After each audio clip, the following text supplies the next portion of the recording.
2-3 రోజుల నుంచి తెలంగాణ రాష్ట్రంలో కాంగ్రెస్ పార్టీలో ప్రభుత్వంలో జరుగుతున్న పరిణామాలు వివిధ అంశాల ప్రాతిపదికన మీడియాలలో వార్తలు రావడం జరుగుతున్నది.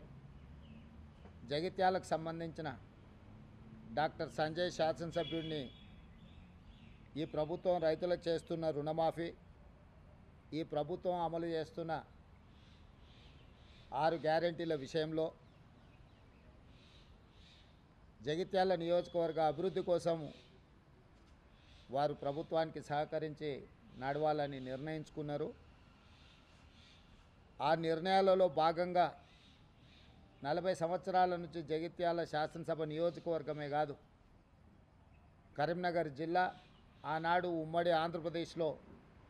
కాంగ్రెస్ పార్టీ కార్యకర్తలకు అండగా నిలబడి ఎప్పటికప్పుడు ప్రజా సమస్యలను లేవనెత్తి ప్రజల పక్షాన నిలబడి కొట్లాడిన పెద్దలు జీవన్ రెడ్డి గారు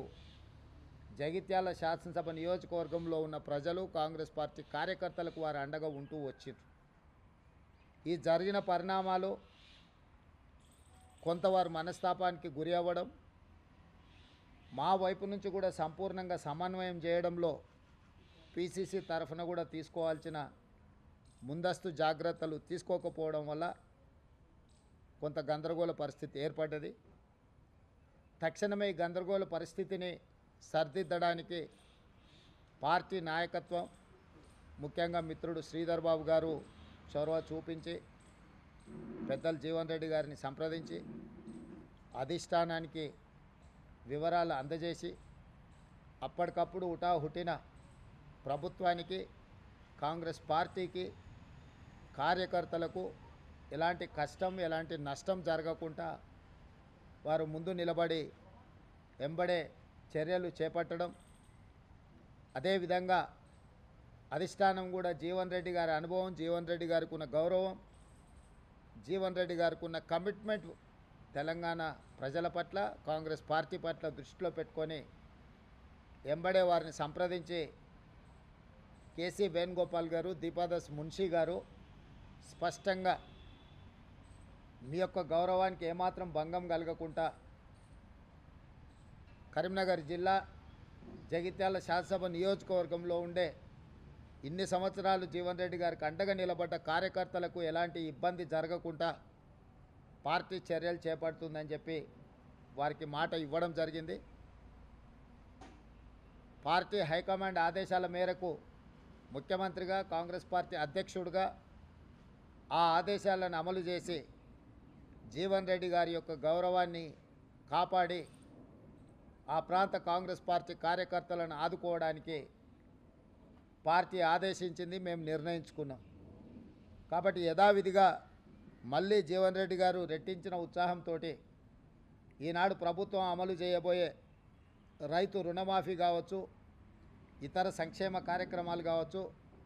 రాబోయే బడ్జెట్లో ప్రభుత్వం ప్రవేశపెట్టబోతున్న బడ్జెట్కు సంబంధించిన వివరాలు కావచ్చు, వీటన్నిటిని కూడా ఉధృతంగా ప్రజలకు తీసుకెళ్లడానికి వారి అనుభవాన్ని, వారి శక్తి సామర్థ్యాలను పార్టీ వినియోగించుకుంటుంది. యథావిధిగా కొన్ని గోతికాడి నక్కలు ఏదైనా జరిగితే బాగుండు, లేకపోతే ఒంటె పెదాలకు నక్కలు ఆశపడ్డట్టు పెద్దలు జీవన్ రెడ్డి గారు చర్యల వల్ల కాంగ్రెస్ ప్రభుత్వానికి, కాంగ్రెస్ పార్టీకి నష్టం జరగాలి అని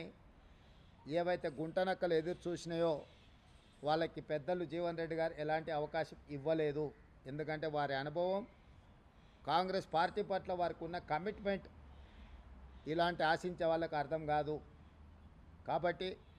ఈరోజు మీడియా మిత్రుల ద్వారా తెలంగాణ ప్రజలకు, జీవన్ అనే అభిమానులకు, కాంగ్రెస్ పార్టీ కార్యకర్తలకు, ఈ ప్రభుత్వంలో, ఈ పార్టీలో వారి గౌరవానికి, వారి అనుచరులకు, వారి సహచరులకు, కాంగ్రెస్ పార్టీ కార్యకర్తలకు ఎలాంటి కష్టము నష్టం జరగకుండా పార్టీ చర్యలు చేపడుతుందని పార్టీ ఆదేశించింది, చేపట్టాలని చెప్పింది. అవి తప్పకుండా అమలు చేస్తామని చెప్పి ఈ సందర్భంగా మీ ద్వారా అందరికీ తెలియజేస్తున్నాను.